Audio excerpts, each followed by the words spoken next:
ان کے شام میں ایک صحابی تشریف لے گئے، ان کی بھی تجارت تھی اور بہت بڑی تجارت نہیں تھی، بہت چھوٹی تجارت تھی، گیہوں اور جو کی تجارت تھی ان کی۔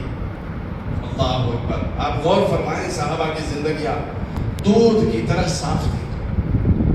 وہ ہر وقت فکر مند رہتے تھے کہ ہماری ذات سے دین کا نقصان نہ ہو، ہماری ذات سے اسلام بدنام نہ ہو، اور ہماری ذات سے مسلمان بدنام نہ ہو، اور ہماری ذات سے، ہماری کسی برکت سے اللہ کے رسول صلی اللہ علیہ وسلم کا کوئی حکم نہ ٹوٹے۔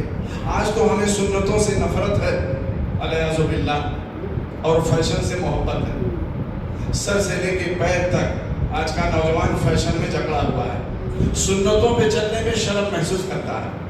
ایک بڑے عالم فرمانے لگے کہ اگر سنتوں میں چلنے، سنتوں کے اپنانے میں اور سنتوں پر چلنے میں شرم محسوس ہو تو سمجھ لو کہ ابھی کمی ہے، اور ہم سنتوں کو مٹانے والوں میں سے ہیں، سنتوں کو مٹانے والوں میں سے ہیں۔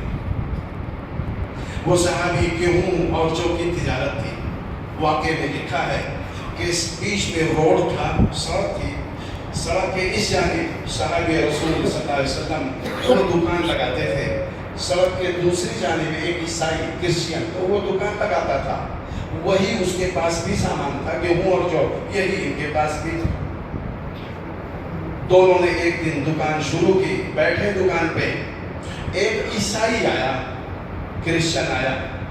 کس کی دکان پر؟ صحابی رسول صلی اللہ علیہ وسلم کی دکان پر۔ آپ کے پاس گیہوں جو ہے، مجھے اتنا دے دیجئے۔ صحابی رضی اللہ تعالیٰ عنہ نے فرمایا عیسائی سے کہ بھائی ایسا ہے تو میرے پاس، لیکن میرا مشورہ یہ ہے میرے پاس مت لو، اور جو سامنے ہے اس کے پاس جا کے لے لو، وہ آپ کا بھائی ہے، عیسائی ہے، اس سے لے لو، اس کے پاس بھی گیہوں جاؤ۔ اللہ اکبر! کوئی اپنے گراہک کو دوسری دکان پہ بھیجتا ہے؟ ہم اپنے دھندوں میں، تجارتوں میں دیکھ لیں، ہے کوئی ایسا اللہ کا بندہ؟ بہت کم لوگ ہوتے ہیں، ولیوں پہ ملے چنے ہوتے ہیں۔ اور آدمی چاہتا ہے دوسرے کا گراہک میرے پاس آ جائے،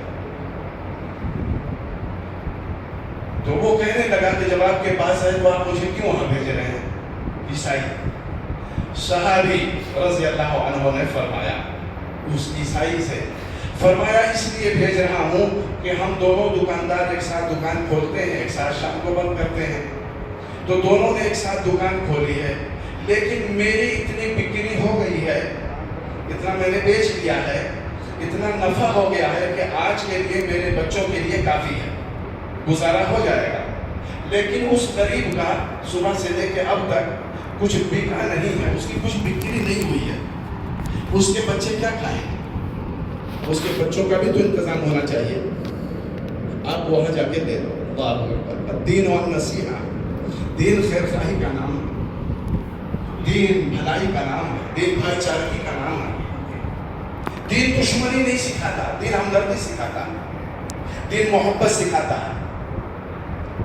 بزرگوں، دوستو، وہ عیسائی وہاں چلا گیا، لیکن دل میں بات لگ گئی، جا کے وہاں جو خریدنا تھا خریدا، خریدتے خریدتے دل کی دنیا پلٹ گئی۔ اس کے بعد وہاں سے لوٹ کے پھر آیا صحابی کی دکان پر رضی اللہ تعالیٰ عنہ۔ انہوں نے پوچھا آپ کیوں آئے؟ تو مل گیا آپ کو سامان؟ کہ سامان تو مل گیا، گیہوں جو تو وہاں سے لے لیا ہے، لیکن ایمان آپ کی دکان سے لے کے جاؤں، مجھ کو کلمہ پڑھائیے، میں مسلمان ہوتا ہوں، اور اسلام اتنا اچھا مذہب ہے تو پھر اسلام سے دور رہنا اچھا نہیں۔ کلمہ پڑھا اور وہ مسلمان ہو گئے۔